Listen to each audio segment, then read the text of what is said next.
Myself, Vivek Verma. I am an assistant professor in EN department of Aviation Engineering, College Ghaziabad. Today, I will discuss the topic 8251 and RS232 protocol. The subject is microprocessor and microcontroller, and the subject code is KEE602. If we talk about communication, then communication can be asynchronous type or synchronous type. So before we start with the IC8251, which is a dedicated USR, means IC that can be used to transmit data asynchronously or synchronously. So before this, we will discuss some important point about the communication. First, the the communication can be parallel or serial. If it is serial communication, then it can be asynchronous type or synchronous type. In asynchronous, each byte is encoded before the transmission, and each byte start with the start bit and end with the stop bit. And there is no need of receiver synchronization. In synchronous communication, we can transfer block of data at a time, and both transmitter and receiver must be synchronized using a some advanced technique like phase lock loop technique, and it is a more efficient and it take less time as compared to asynchronous communication, but it is a expensive technique. Now we will see uh, how what are the technique by which we can communicate the data between two devices. The data can be communicated either in a parallel manner or in a serial manner. For example, if I want to transmit 8-bit data, we require 8 wire line to transfer 8-bit data from one device to another device. In serial communication, we can transmit data bit by bit, but the advantage of this communication is that in this, the two devices can be very far away located to each other. So when you want to communicate two devices which are very far away, then serial communication is a better technique than parallel communication. Another advantage of serial communication is that it required 2 or 3 wires to transmit the whole data. But in the case of parallel data, the more the number of bit increase, the more the wires you required, and you cannot transmit data to very long distance in parallel communication. So you can see here the diagram. For serial communication required minimum number of lines, but in parallel transfer data, it required number of line that is equal to number of bit that to be transmitted. For example, if you want to transmit 8-bit data, then you will require 8 wires to transmit the data from sender to receiver. There are two methods to transmit data in serial communication, and these methods are called synchronous method and asynchronous method. Synchronous method are used to transmit a block of data at a time, and it's a very fast. Asynchronous data is used to transfer single byte at a time, and it is slow as compared to synchronous, but it can transmit data to a very long distance. If you want to write a software either for synchronous communication or asynchronous communication, then it is a very tedious, and the program will be also very large. So in order to compensate this, there comes a dedicated ICs which can provide a synchronous communication as well as asynchronous communication. These ICs are UART or UZART. UART IC can communicate can do only asynchronous communication between the sender and receiver. UZART is a IC that can do both the synchronous communication as well as asynchronous communication between receiver and transmitter. Now, whenever we transmit data, data can be transmitted in three type of mode. Either it can be transmit in a simplex manner, in a half duplex manner, or in a full duplex manner. In simplex, only transmitter can transmit data to the receiver. In a half duplex mode, if one device will be act as a transmitter, then other device will be act as a receiver. If this device will be act as a transmitter, then the first one will be act as a receiver, so on. Both cannot be, means this device cannot be act as a transmitter or receiver simultaneously. At a time, it can be either transmitter or receiver. In the same manner, second device can also be either be a transmitter or receiver at a time, not both. In full duplex, you can transmit or receive data simultaneously from one device to another. For example, mobile phone, you can talk to another person, or you can also listen to him or her. So this communication is referred as full duplex communication. Now, whenever we talk about communication, there comes a term protocol. So protocol is a set of rules which must be agreed by both sender and receiver upon how data is to be packed and how many bits will be in the byte, in the character, and when data will be begin and when it will end. Means for if you want to send data in asynchronous communication, so this protocol is a set of rules which must be agreed by both party, that how many bits will be in the character and how we can identify the start of the data or end of the data. Okay, and along this we will also send parity bits to check whether the data that we send to receiver will receive correctly or not. So protocol means such thing. So asynchronous communication is widely used whenever you want to correct a character oriented transmission, when you want to transmit one byte data at a time, and every character is placed in between start bit and stop bit along with some parity bits. So data, so the character with this data as well as start and stop bit along with parity bit is called a frame. So before we transmit data from one party to another, we have to make a frame. In block oriented data transfer that are used in synchronous communication, such thing is not required. You can directly transfer data from one device to another at very fast speed. One thing is to be noted here, in a frame, the start bit is always a 1 bit, but the stop bit can be 1 or 2 bits. Okay, now in a asynchronous communication, we will not say it is a data, we will say we are sending a frame, and frame consists of many other information along with data such as start and stop bit along with some parity information.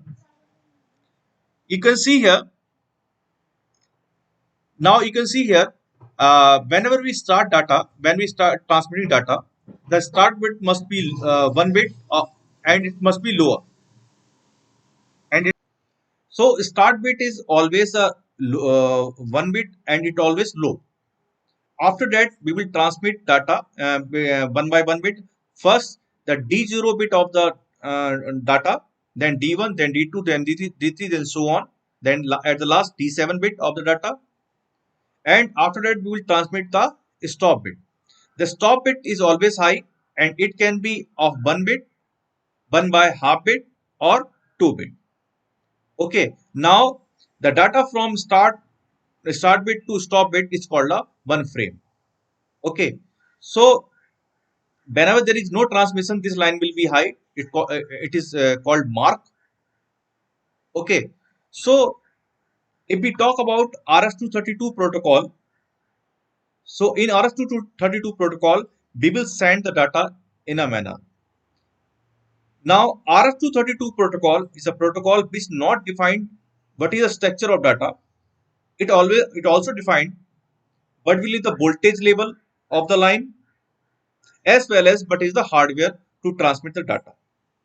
So in RS-232 protocol, we will define the type of data, type of frame, and how frame constitute, and what are the voltage level that is to be transmitted, either for transmitting 1 or transmitting 0, and even and also the hardware that is used to transmit this data.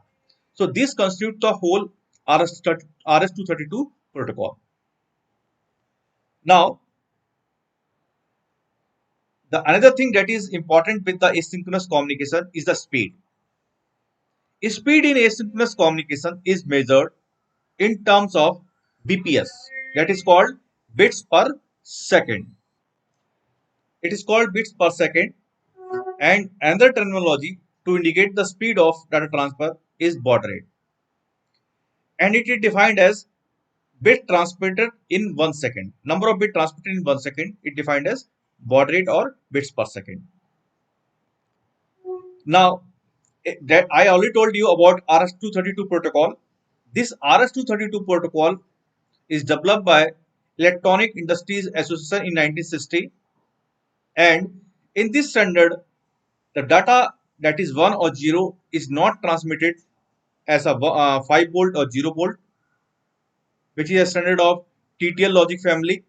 But in this case, in RS-232 protocol, whenever you want to transmit 1, you have to transmit either as a -3 to -25 volt, and if you want to transmit 0 bit, then you have to transmit either from +3 to +25 volt. Okay, and from -3 to +3 it is undefined. Okay, so if you compare with the TTL voltage level, in TTL one is represented by +5 volt and 0 by 0 volt. But in RS-232, 1 is represented by this voltage level and 0 is represented by this voltage level. So whenever you want to transmit using RS-232 protocol, you need a hardware which will convert your data bits that are in TTL voltage level into the voltage level that are represented here. So for this we have a dedicated ICs like Max 232 ICs, which will convert your TTL voltage level to RS-232 voltage levels. Because I already told you that, I already told you initially that RS-232 protocol not defined what is the type of data frame. Means when what are the bits that are used to indicate the start of the frame, and what are the bits that are required to indicate the stop of the data frame, and how many parity bits are there. So not this, but it also defined what are the voltage level that are required to transmit from sender to receiver end, that we discuss here. So now we will see what are the signals that are used in RS-232 protocol. So in RS-232 protocol, the connector that is used for transmit data are of DB9 connector. Now today it is not in the computer or a laptop, but in initial days, if you see the older computers, you will find this type of connector in your laptop or computers. This connector is basically is a connector in 9-pin connector, and this is used for transmitting data using RS-232 protocol. So RS-232 protocol have a various signals that are required to transmit from one end to another end. Okay, and these pins are: first pin is DCD, data carrier detect; second pin is receiver, that is for receiving data, that is RXD; third pin is transmitting data, that is TXD; fourth pin is data terminal ready; fifth pin is ground; sixth pin is DSR, data set ready; seventh pin is request to send; eighth pin is clear to send; and ninth pin is ring indicator. So if we use a modem means modulator and demodulator to transmit data to very long distance in kilometers. Then we required the signal that is used for modems. So modem, we are using signal DTR, DSR, RTS, CTS, RI. So if you are not requiring any modem, and if you are transmitting data from very few distance, like for example to up to 50 feet or 60 feet, then you can use direct only 3 or 4 pins like RXD, TXD, and ground, and rest of pin you can neglect it. But when you are using modem, then you also use the lines pins DTR, DSR, RTS, CTS, and RI. So I will discuss further when you are using this modem, then how these pins are used. Because if you see the initial days, you have a modem to connect to your internet. So this modem is basically are using this type of signals for transmitting data to very long distance. Now, before this, we must know that when we are doing communication, there are two type of device. One is called data terminal equipment. They are referred as DTE, and another is called data communication equipment. That is like modems. So, like computers, laptop, they are come in the data terminal equipment category, and the modem or the communication equipment come in the category of data communication equipment. So if you want to connect PC to microcontroller or one PC to another PC, the minimum connection that are required are only TXT, RXT, and ground.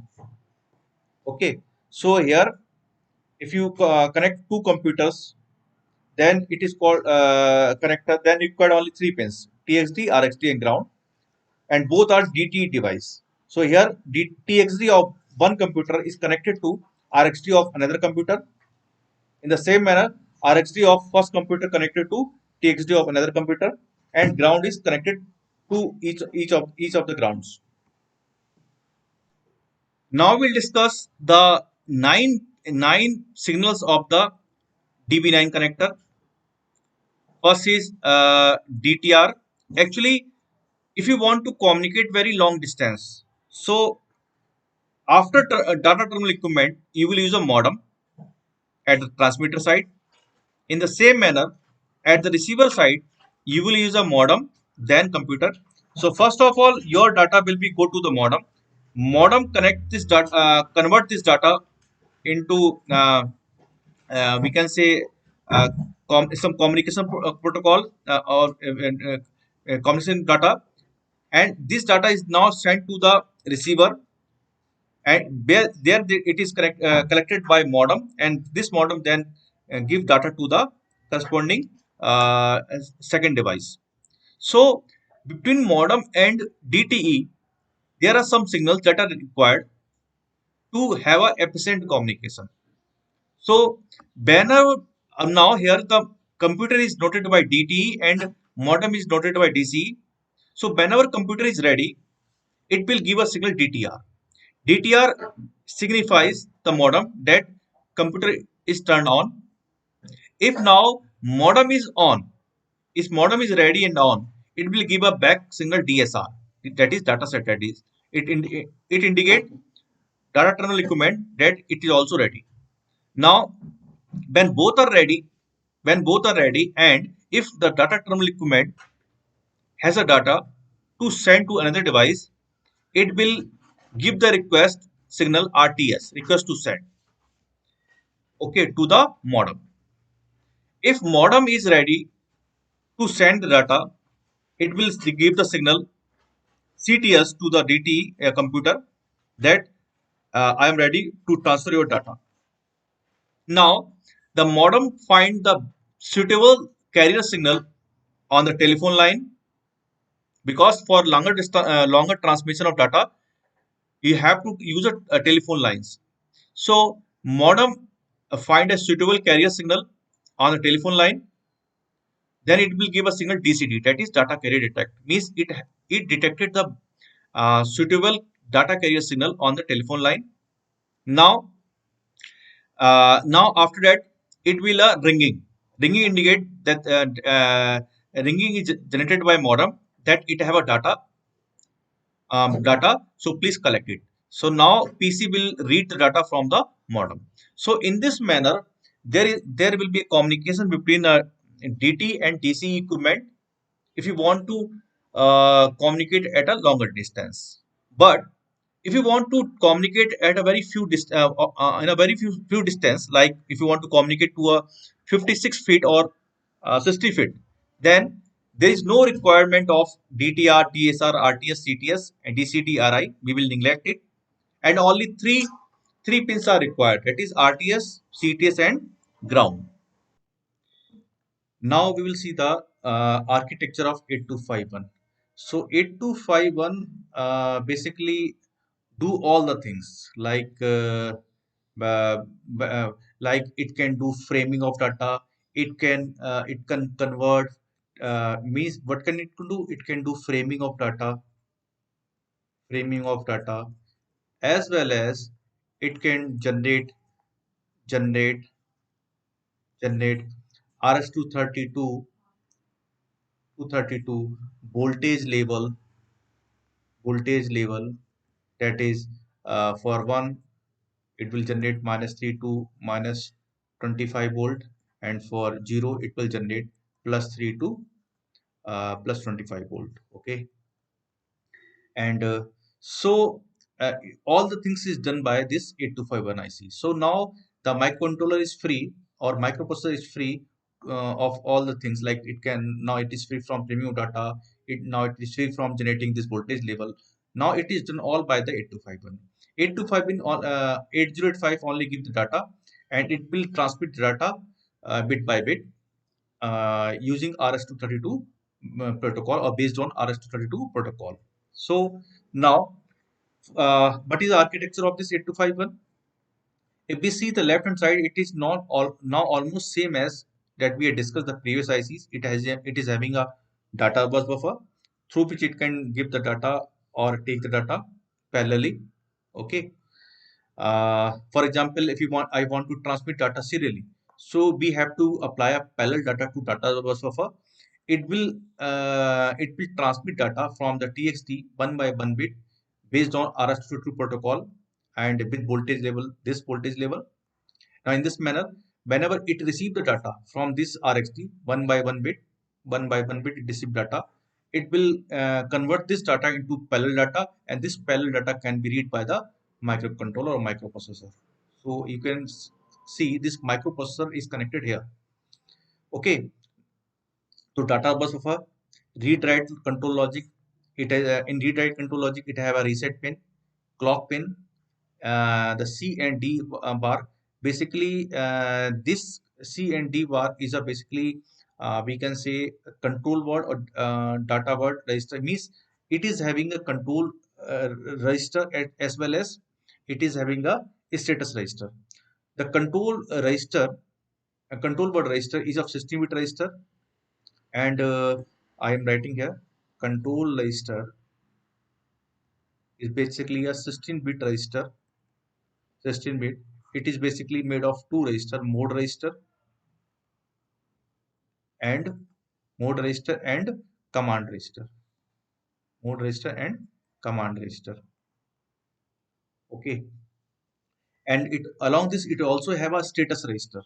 Okay, so whenever we want to read the status register, we can make this pin low.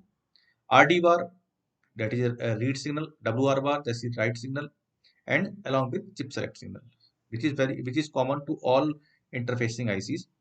And if you want to control the modem, we have a modem signal like DSR bar, DTR bar, CTS, and RTS signal. Okay, and now we see on the right hand side. So in the right hand side, in the above, we have a transmit buffer. So transmit buffer is basically of made of two things. First is transmit buffer and transmit output register. Okay, transmit buffer and transmit output register. Okay, so whenever we want to transmit data serially, it will go into transmit buffer, and from transmit buffer it will go to the transmit output register, and from transmit output register, data will be go one by bit from outside in this manner. Okay, now whenever this transmit buffer is empty, it gives a single TXRDY, which indicate that buffer is empty. So buffer, if buffer transmit buffer is empty, then the TXRDY is high. In the same manner, when the transmit output register is empty, TXE pin will be high. Okay, and by seeing this two pin, we can see whether this buffer is empty or not. And whenever this buffer is empty, we can send another data to transmit serially through this buffer. Okay, so if we write data on this buffer, this TXRD pin low, and whenever this data is transmitted, this TXRD will be high, as well as TXE will be high. TXE is a transmit clock, because whatever we transmitted from one by one bit on this TXT line is based on clock. Okay, so clock will be apply here. Okay, now in the same manner, whenever 8251 receive data one by one bit, it will receive data by RxT pin, and whenever the RxT data go to the receive buffer, and whenever this receive buffer has a data, so RxT pin will be high. RxT pin will be high. So by reading this pin, we can know that buffer has a data. We have to read it. If we not read it, then another data come to in this and overwrite it. So in order to avoid overwrite of the data, we have to read data. Otherwise, it will be overwrite by another data. Okay. So whenever the receive buffer has a data, RxRD pin will be high. Okay. Now along this we have a RxC pin. RxC pin is used to apply a clock on the receiver circuit, just like a TXC pin. Then we also have a SYNDET. SYNDET means sync detect. Okay. So whenever we detect a sync bit or break detect, it can be like, for example, if communication stop, the communication stop can be indicated by this SYNDET pin. Okay. So this is all about the architecture of 8251. Now we will see some more details about how we can program the 8251. Okay, how we can make the frame, and how we can detect whether the transmit buffer is empty or receive buffer is transmit buffer empty or receive buffer is full. Okay, so we will see one by one each control word register. In which control register we will see mode register, command register, and also the status register. Whenever we transmit data, the important thing is must be noted here. First, we have to make a frame.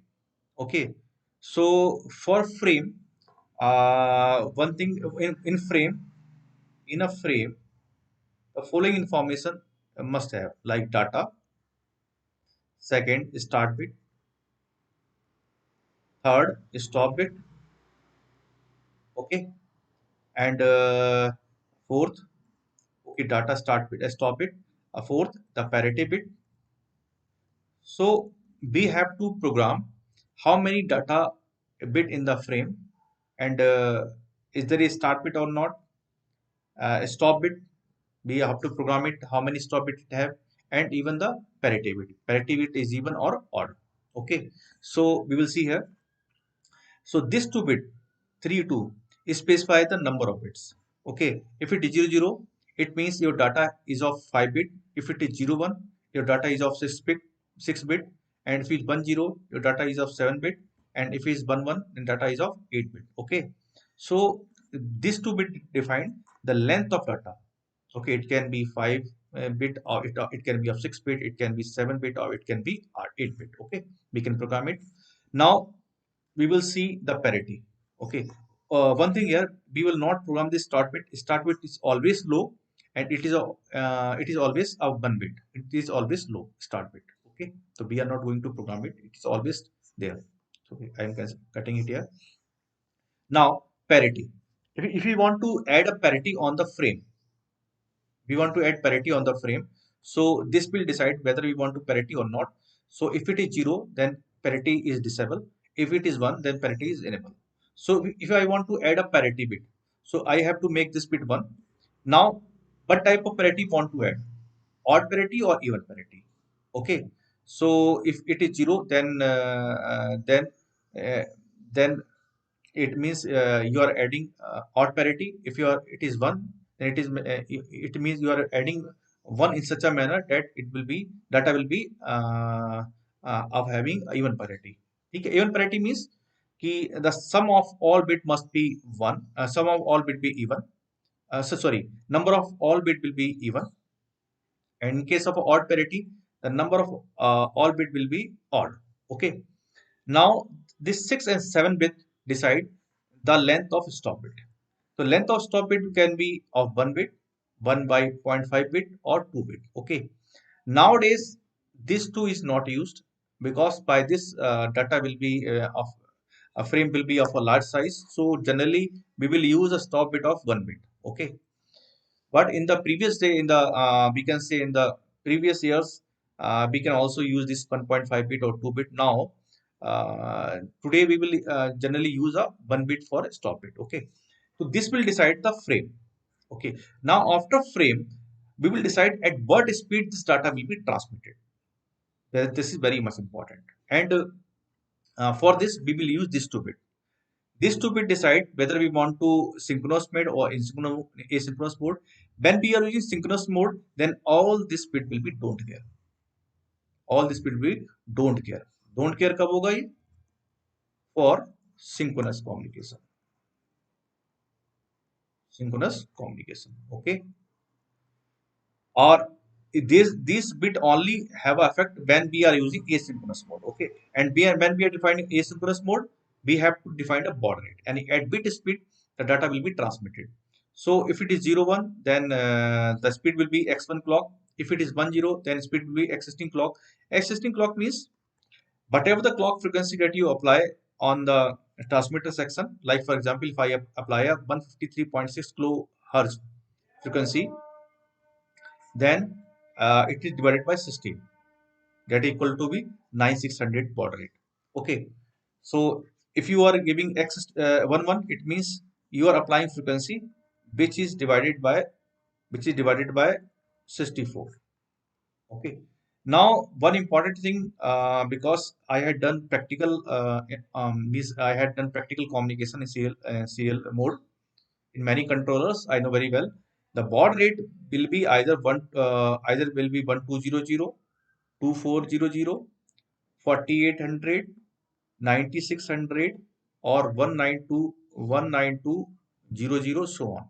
Okay, so you have to choose a clock frequency such a manner that whenever you divide this value either 1 or 16 or 64, you have a value either this, either this, either this, either this, or either this. Okay, so your baud rate can be 300, baud rate can be 1200, baud rate can be 2400 or 4000 or 9600 or 19200. Okay, so now we have discussed this mode register.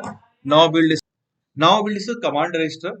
In command register, we will program whether we want to make 8251 as a transmitter or receiver or both.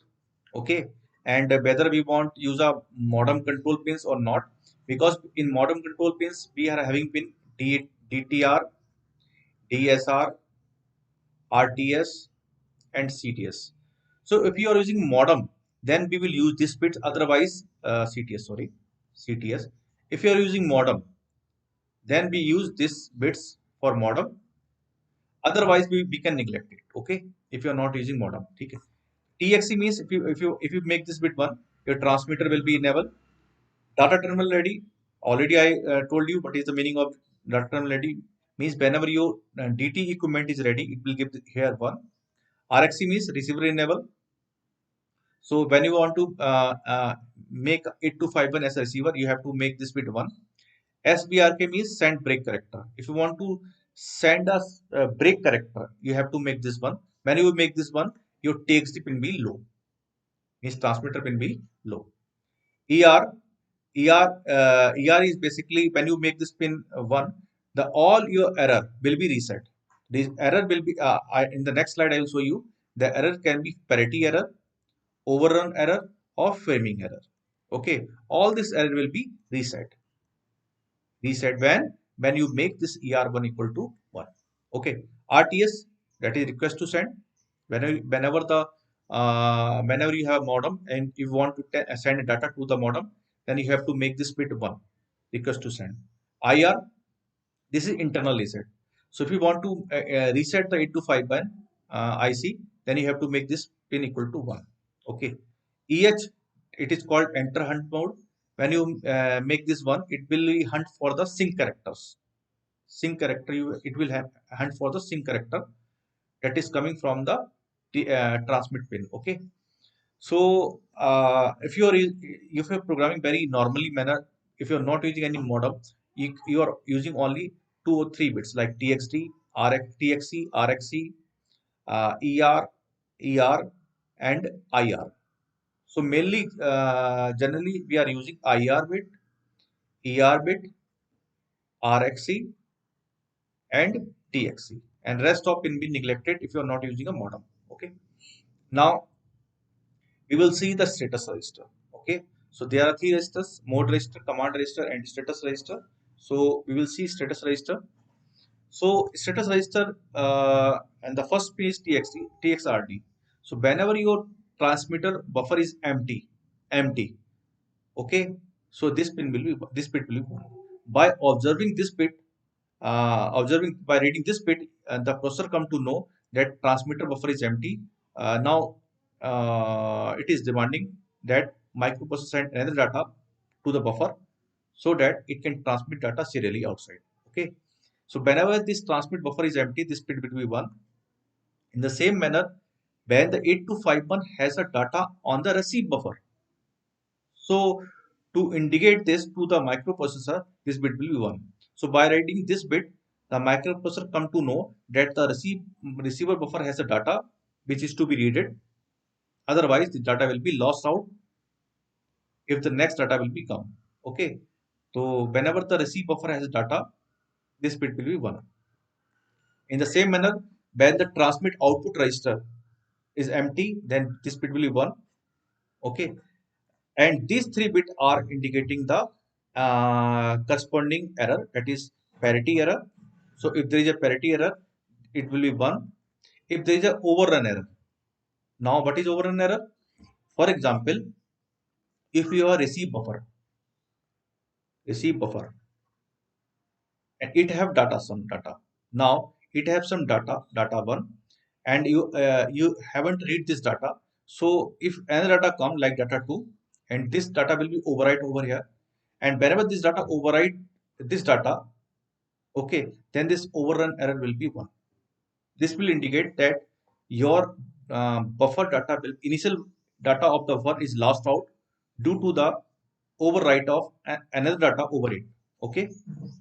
Framing error. Framing error will be 1, and it will be 1 when you are not detected. Detected when you are not detected.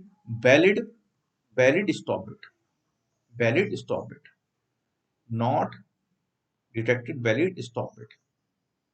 जब भी आप valid stop bit नहीं detect करेंगे तो आपका frame error should be 1. Okay. Sync that, यानी जब भी आप सिंक करेक्टर डिटेक्ट करेंगे, whenever detecting the sync character, this will be 1. Okay. Now DSR means this second pin is used for modem. So whenever your modem is ready, this bit will be 1. So by reading this bit, you come to know that your modem is ready for communication. Okay. This is all about the 8251. Now in the next time, we will discuss some programming examples so we can clearly understood how the 8251 works. Thank you.